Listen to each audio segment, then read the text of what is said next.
Hello and welcome to Norwood News. Today is Friday, October 24th, and I'm Kristen McDonald.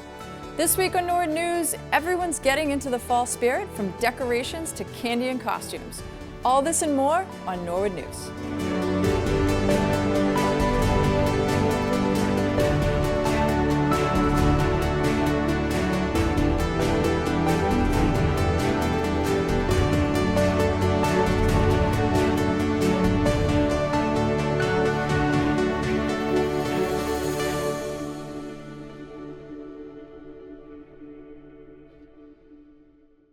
Comprehensive Plan Committee Chair Shannon Greenwell and Community Development Director Sarah Dixon have some important information to share with Norwood residents.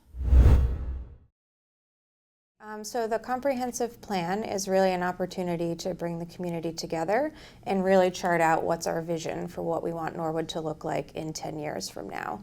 So because of that, we've tried to make sure that public engagement and community outreach has been a really big piece of it, because that's a really important component, is what do the residents want to see from the services in the town, things like recreational space, things like transportation opportunities, economic development in 10 years from now. So that's really at the core of what the plan is.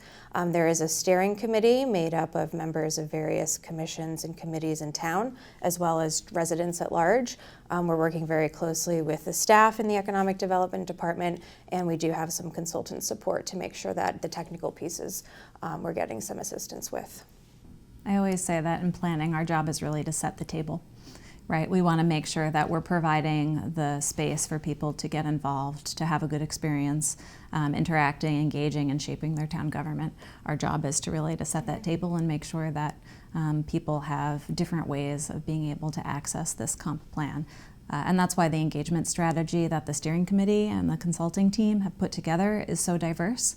Not everybody wants to participate in government the same way. Mm-hmm. You know, sometimes people, for whatever reason, whether it's the interpersonal interaction or the convenience, accessibility or mobility, mm-hmm. they like the convenience of being able to jump in with an online survey. Or perhaps they prefer coming to a meeting in the evening, either in person or online. Mm-hmm. Maybe they like the conversations with their neighbors, the informal meeting in a box as we did earlier this year. Mm-hmm. So what we've really tried to do is offer everything, so that no matter who you are and how it is that you prefer to be able to participate in this process, there's an option that suits your needs. Yeah, and to that point, just to show some options that we have right now, if you tune into any of your local, planning board meetings or other town government meetings, we'll be doing a road show to make presentations at standing meetings already. We are planning to host another public meeting specific to the comprehensive plan at the beginning of December. That'll be December 8th at 7 p.m. at the Senior Center. And then, as Sarah mentioned, the online survey is still open, so if you're not able to come out to an evening event, there's certainly ways that you can send us your feedback without leaving your house. Yeah, and that's our second survey. The first one earlier this year was kind of helping us to kind of get a direction going for our goals and our priorities. This one is really specific to the strategy ideas that we have and prioritizing them. So if you already took a survey earlier this year, but not one recently, chances are pretty good that the second one is available for you. The Morrow Memorial Library invited local true crime author Dan Zimmerman to speak about the notorious Walpole prison escape in his newest book, Chasen's Run, Walpole Prison Break, Norwood Hospital, and Ill-Fated Love. So Chasen's Run is about a gentleman named Leroy Chasen. He grew up in the South Shore area, Quincy, Weymouth, then some Dorchester time, Somerville. He kind of got around. He was born and bred in Maine, a little town called Rumford. His dad worked in a wood mill. There were 13 children in his family, 2 sets of twins. Yeah, his mother was busy. Dad wanted to make some more money for the family, so he decided to move to Cambridge. Became a painting contractor, did some different things. In the meantime, as Lee, as he liked to be called, Lee, was growing up and committing crimes, starting at the age of 11, breaking and entering into a home. Arrested.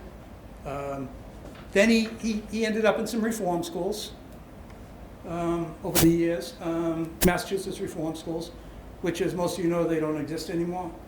but they were pretty bad places. So needless to say, Lee did not want to stay in those places, so he escaped quite a bit.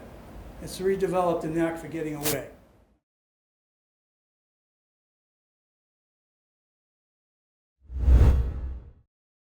When Norwood News returns, DPW Director Mark Ryan gives his latest report, and Ron Marshalsea has the latest in sports.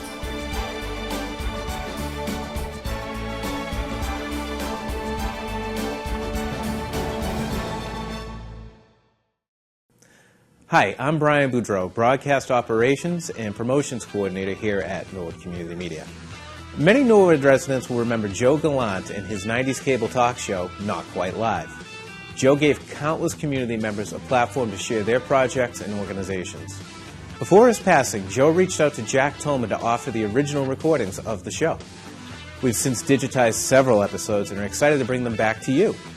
Not Quite Live will now have a dedicated slot on the NCM Community Channel featuring familiar faces, many of whom are still active in Norwood today. Tune in Monday nights at 8 p.m. and Saturdays at 5 p.m. to relive a piece of local history. And in typical Joe fashion, how could we forget all those tabloids?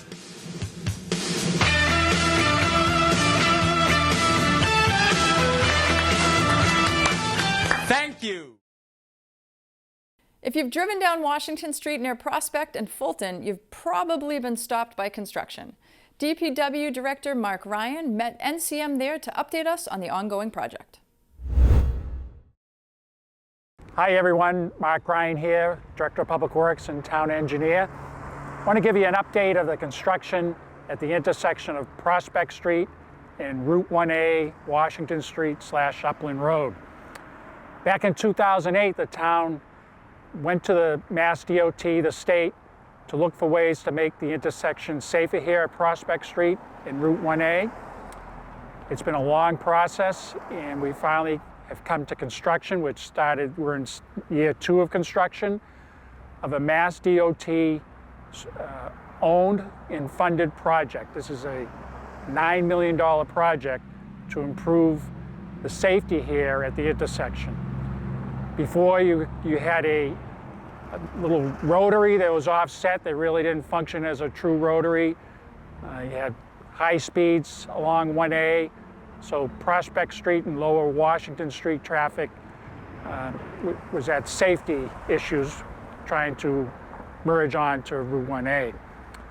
So through design, working with Mass DOT, traffic signals were proposed and accepted. And PGOSO and Sons were the low bidder on the job, and they've been on this job now coming to the close of year 2.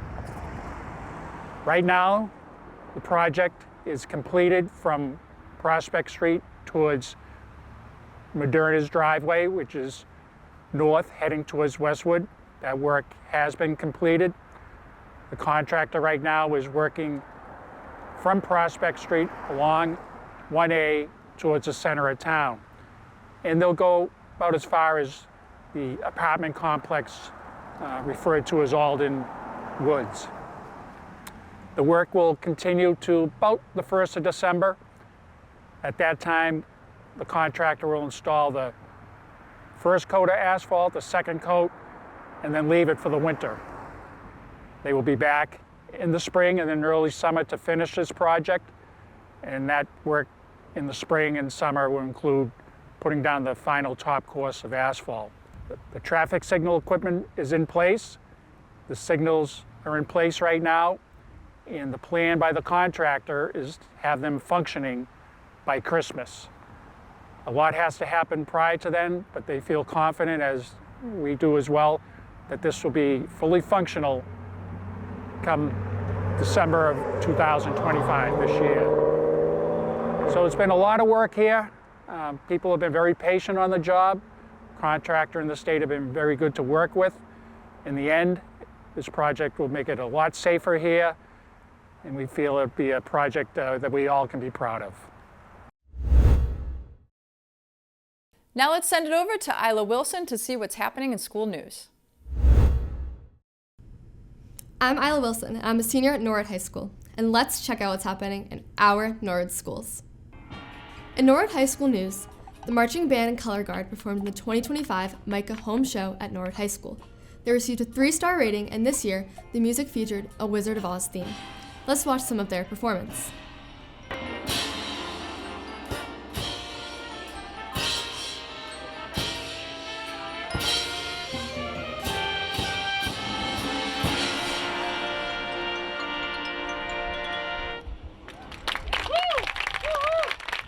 Special thanks to NHS TV student Ari Blitzer for recording this program.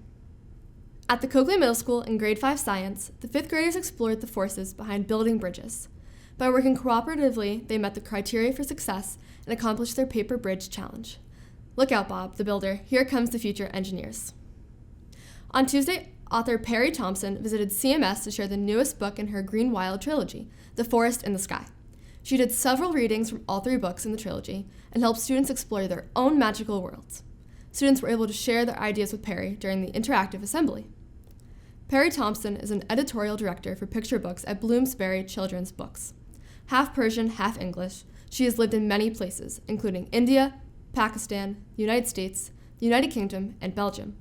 She studied at Oxford University and now lives in London, not far from Kew Gardens. Special thank you to the Unlikely Bookstore located in Plainville for sponsoring this special event. At the Callahan School's monthly assembly, they shared what respect means to everyone. Respect is seeing value in all people and things and treating them with care.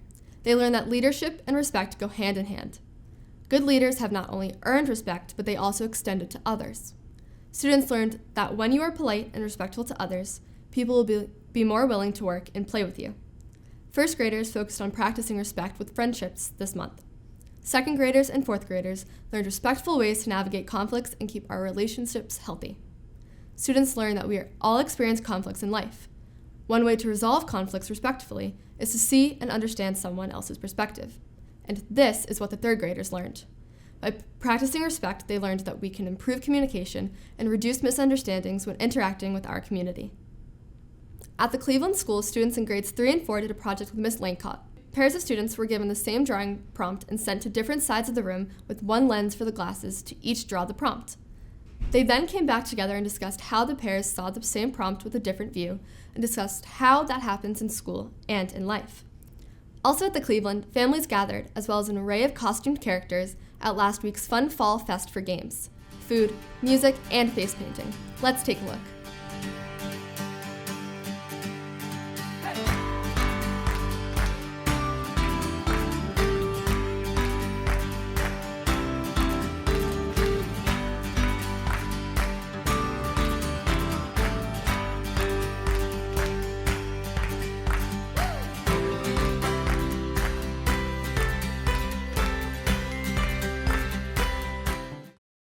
Last week, the students at Oldham School laced up their sneakers for the annual Oldham Fun Run, and it was a huge success. The kids had a blast running, cheering, and showing their school spirit all around the course. Thanks to the incredible support from families and the community, the event was also a major fundraiser for the PTO. A big shout out goes to the amazing PTO volunteers who organized and ran the event. Their hard work made the day run smoothly from start to finish. And congratulations to Grade 2, who raised the most money for the PTO. They'll be celebrating with a special pajama day. It was a great day of fun, fitness, and school pride at Oldham. Educators at the Prescott School attended the MassQ conference, which stands for Massachusetts Computer Using Educators. MassQ provides rich professional development, networking, and learning opportunities for all educators, ranging from classroom teachers, school-based administrators, technology and digital learning directors, and superintendents. Norwood educators listened to an inspiring keynote speaker, Dr. Adam Fahal, who spoke about integrating digital tools and ensuring equitable access for all students. They visited booths run by tech companies to learn about new products, as well as a stop by authors book station like Peter Reynolds. Educators got to see students from across the state present projects they have completed at their schools, like robotics and engineering. It was an engaging day of learning for all. There was more fall fun at the Willett. Kindergarten students invited family members to join them on a fall scavenger hunt around the building and beautiful school grounds. The students were on the hunt for colorful leaves, acorns, pine cones, and even squirrels. The PTO donated bulbs to plant in their gardens, but the rain had made it much too muddy. So there is still plenty more fall fun to be had here at the Willett. We can't wait to get back outside. Last week, students at LMPA were excited to welcome firefighter Paul and his bright red fire truck for a special visit. Firefighter Paul explained the important work firefighters do, and showed them the different parts of the fire truck, from the big hoses and shiny ladders to the flashing lights. The highlight of the day was even each student got the chance to climb inside the fire truck and see what it's like behind the wheel. Before saying goodbye, firefighter Paul gave the children some very important homework: to ask their parents to check that their smoke and carbon monoxide detectors are working properly, and to help their families choose a safe meeting spot in case of a fire. It was a fun visit that left everyone feeling safe and grateful for our awesome Norwood firefighters. That wraps up this week's school news. A big thank you to all the teachers who keep us in the loop with their updates. It really helps us seeing the wonderful things happening in our schools. Reporting for Norwood School News, I'm Isla Wilson. And now, here's Ron Marshalsea with the latest in sports. I'm Ron Marshalsea, and this is your sports update. The football team had a massive bounce-back win over Hopkinton last Friday night, 31-0. Captain Kevin Roach got the Mustangs started with 2 runs to get Norwood up by 14, and then he threw one to fellow captain Danny Reen for a 32-yard touchdown pass right before the half. Roach then added one more run, this time for 68 yards to put the Mustangs up by 28. He breaks a tackle and he's out in the open. I don't think they can catch him. Carlson Oliveira then added the field goal with 10 minutes left in the game to help cap off the win for Norwood. NCM commentators Sophie Brogadier and Ed Hickey talk with Roach after the 31-point win. Well, Kevin, great game tonight. You played amazing. Tell me about what was going through your mind. First drives, how were you bouncing back from those last 4 games? We came out and we really wanted to make a statement to show that we can win games, and it felt good to go out and put a score on the board, and we didn't look back from there.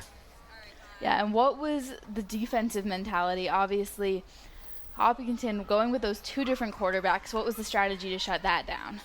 We just wanted to get back to our basics this week and shut them down as best we could, and I think we did that very well today.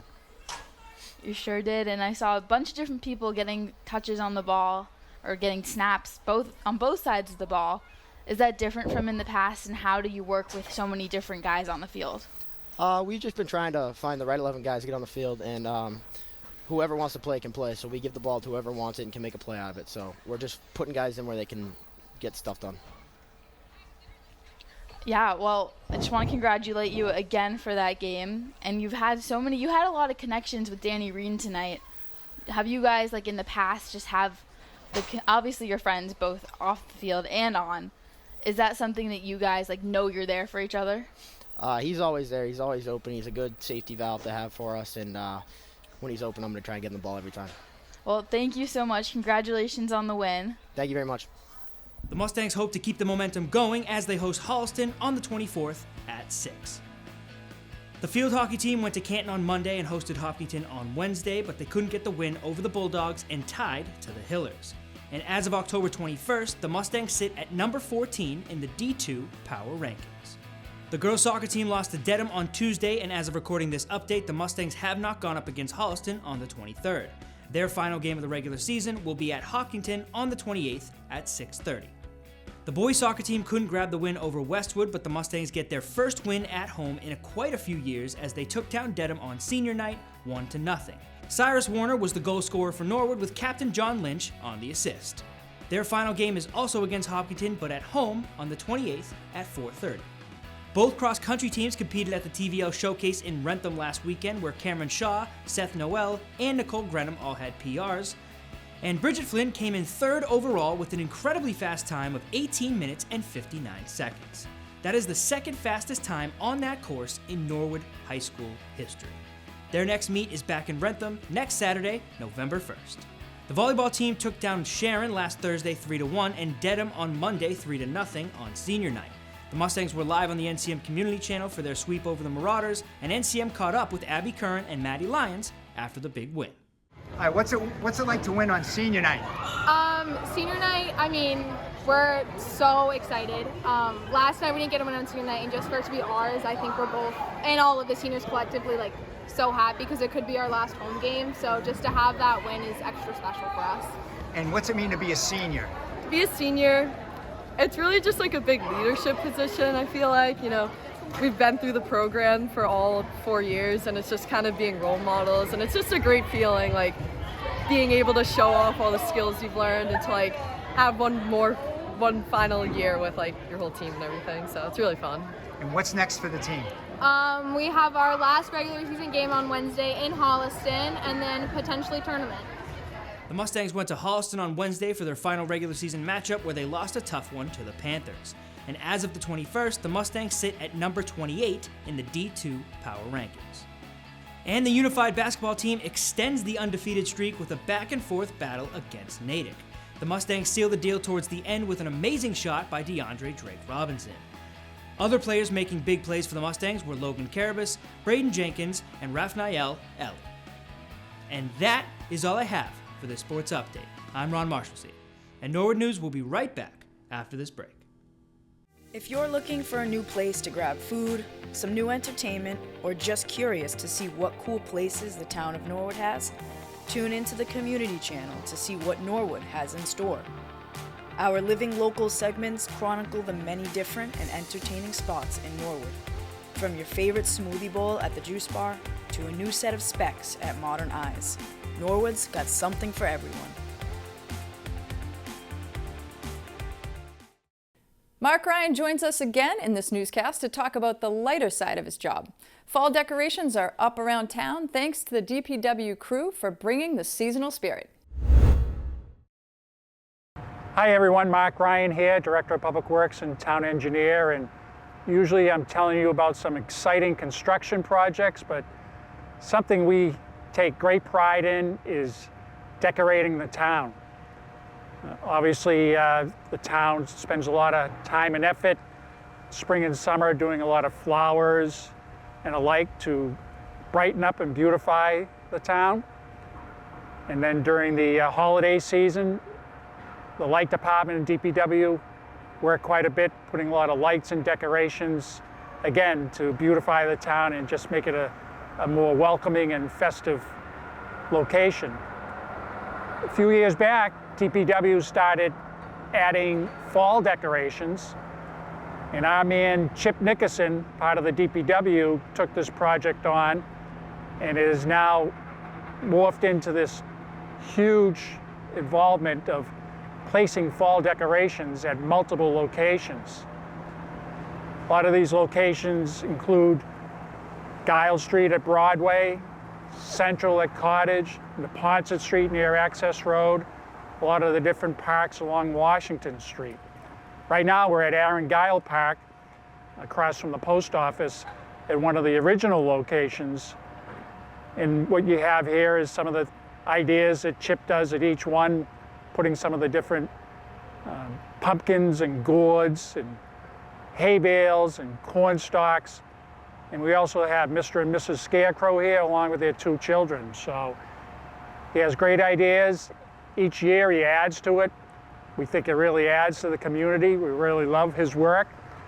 And then a lot of these things, you know, we can reuse the next year, like Mr. and Mrs. Scarecrow and kids we'll just reuse next year. We'll bring them in, clean them up, and get them ready for next year. And then the hay bales and pumpkins we can bring up to the recycling center, and it'll be put back in the compost with the leaves, and then we'll have some nice compost come springtime. So great project. We hope everyone likes it. This week, the Planning Board took a break from public hearings and met with Jen Goldson from J.M. Goldson, the firm working with the Comprehensive Planning Committee to develop the Town of Norwood's Comprehensive Plan. The goal of the discussion was to allow Planning Board members to share their feedback on key strategies and priorities developed during meetings with community members over the past year. It is part of an ongoing effort to engage all constituencies in the planning process and to reduce a long list of priorities to a workable number. Following this, the board outlined a process for filing the vacant associate member position. The Planning Board meets again on Monday, November 3rd. At the Middle School Building Committee meeting this week, while approving change orders, a discussion was had about the replacement of the softball field behind the Coakley Middle School. Gary, you had a question about like the softball backdrop. Oh, I know. I have a $90,000 backstop. Is it something that we've talked? I guess the question is, would it be used? Is it used by the town? I've never seen anyone. I mean, does anybody play softball there? Maybe men's Sounds like leagues. men's. So we were told it was men's league. The last meeting we talked about if we're going to take the softball out and not put a backstop that kind of met adult men's league softball at a minimum, to put a regular sized backstop in so it would protect the building from foul balls. So that's why it was designed the way it's designed. Again, I guess the outstanding. Softballs? Yeah. Slow pitch softball foul balls? Yeah. The backstop's not going to protect the building from the backstop. The school's to the side of it. It's just it's getting close. I'm just saying. Well, I've Isn't it played a down bunch. over there? I'm just saying It's it's getting the closer to solid home black plate. you It's see going to in be the a bigger, bottom more right. encompassing, like a regular baseball backstop to mitigate as many as possible from going back. Because right now it doesn't stop anything. It's right there. So Yes, that was what exactly. was designed as a worst case scenario as far as the most expensive option. Question, does that $89,000 include the removal of the current backstop, or just? Yes. Yeah.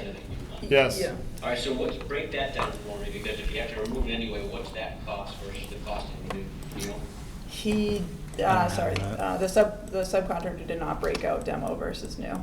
I would assume it's a minor cost of the total, but I can ask them to break it out. The committee voted to approve the overall change order except for the softball backstop. The middle school building committee will meet again next month. At the Airport Commission meeting this week, the group approved snow removal contracts and lease extensions for Boston Executive Helicopter. The Airport Commission will meet again next month. The school committee met this week with Anne Marie Mazzola, filling in as chair for Dave Hiltz. Director of Student Services, Kate Davey, presented the Student Services audit analysis and action plans, highlighting key areas to address special education deficiencies, including professional development, standardizing practices, and strengthening the leadership structure.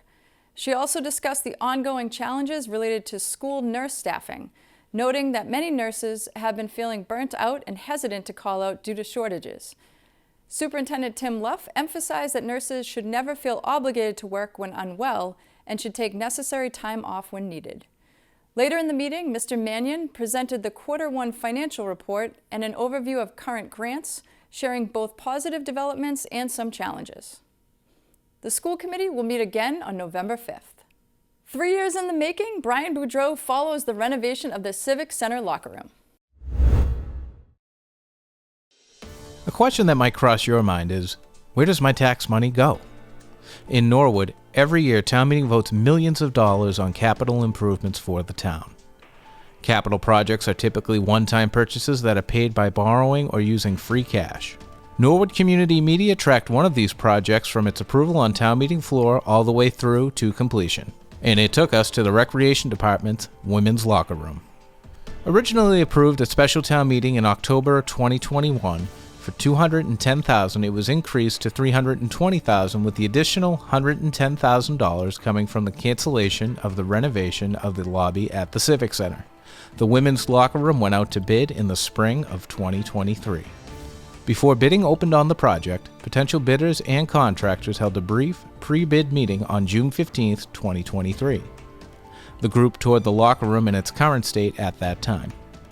Hi, we're here today at the Norwood Civic Center at the contractor pre-bid meeting for the Women's Locker Room project, which is a very important and needed project for the town, which was recently funded by Norwood Town Meeting, and thank you for that. We had about 5 contractors show up right now that are interested in potentially bidding on this project. We're very excited about the turnout, and hopefully this yields a great project. And as you can see from the video of the locker room that was taken today, it's in dire need of some help and some love. So we're hoping that this yields a great project, and it's going to be a good project for the town. Thank you. On July 12, 2023, the official bid opening was held at Town Hall. Following the bid opening, Town Procurement Officer Jason Adams explains the bidding process. So the bid today was for the Civic Center women's locker room renovations. We previously had a pre-bid meeting that was also televised and documented for the people who are curious about the bidding process. So today was the beginning of the next step. So it was the receival of bids by the vendors who are interested in the project. They submitted pricing along with documentation about their qualifications. So we will review that. We will send it to the architect team that has been helping run the show on this. And we will also send it over to Recreation Department so they'll have an idea as to what's coming down the pike. And overall, smooth process. That's how we like it to be. And we will issue an award letter to who we determine we want to work with, which is generally based on who has the lowest and responsible and responsive bid. Vintage Properties of Weston scored the low bid and began the demolition phase of the project. Yeah, so as you can see, hopefully, we're wrapping up the demo portion of the project. All the stalls are up, the lockers are out. So then we'll begin the bigger process, which is the construction phase. So that's where we stand right now. We're having Vintage Properties out of Weston. They were the winning bidder. They're doing a great job so far. Today we're having our every other week meeting that we have with the architect and Vintage to discuss the progress of the project. So we have an end date, estimated completion date prior to the end of the year. So we try to build in a little leeway, but most likely by mid-December, this will be ready to use by anyone who's wanting to use it. So that's where we currently stand. Throughout the construction phase of this project, Recreation Superintendent John Kinney met with the project management team to discuss scheduling and overall progress reports.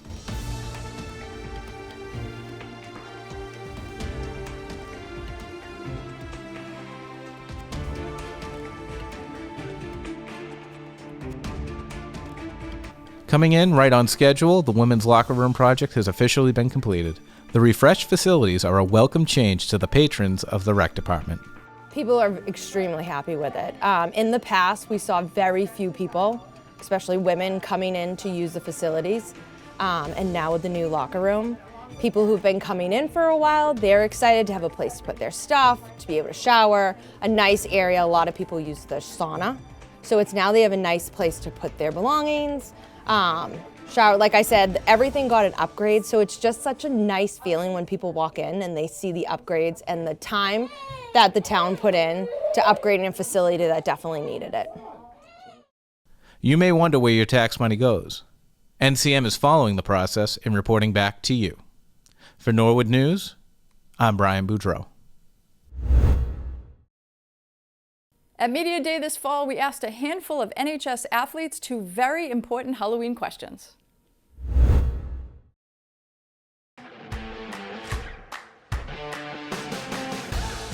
Probably Mal from Descendants. I used to watch all their movies, so I went with a wig and all that. It was really funny.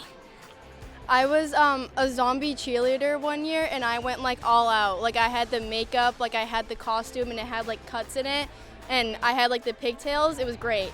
Probably like Minnie Mouse or something. My favorite Halloween costume would definitely just have to be a ghost. I would wear a white shirt, white blanket cloth, cut out 2 eyeballs and call it a day. Probably a bumblebee when I was little. I had a lot of good ones when I was growing up, but I'd probably say like, you know those like full color ones where it's just a one-piece suit. It's like you can be like neon green, neon blue, neon orange, any of those things, or like the Scream guy. That guy, I was him once. That was my favorite one, probably the Scream guy. My favorite Halloween costume growing up was the Headless Horseman. Tinkerbell. My favorite all-time Halloween costume I've ever worn was Darth Vader. My favorite Halloween costume, I was a s'more with one of my friends. My favorite Halloween costume growing up was Elsa. My favorite all-time Halloween costume is Luke Skywalker.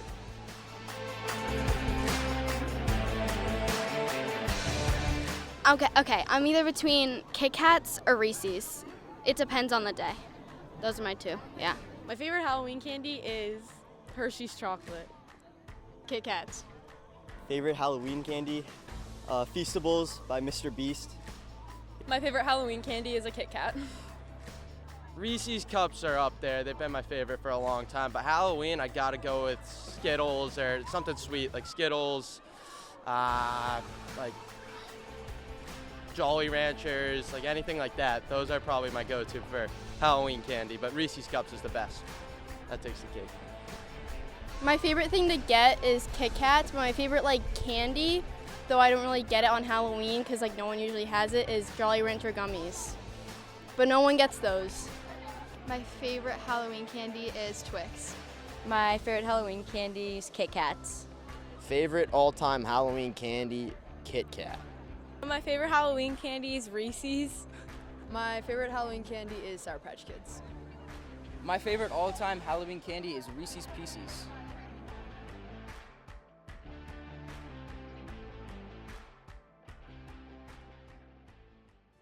Well, that's a wrap for this edition of Norwood News. For the latest updates and stories, be sure to follow Norwood Community Media on Facebook, Twitter, and Instagram. Also, if you've been participating in the library's scavenger hunt, we will reveal all of our hidden characters on next week's news. Thanks for tuning in, and we'll see you again on Halloween.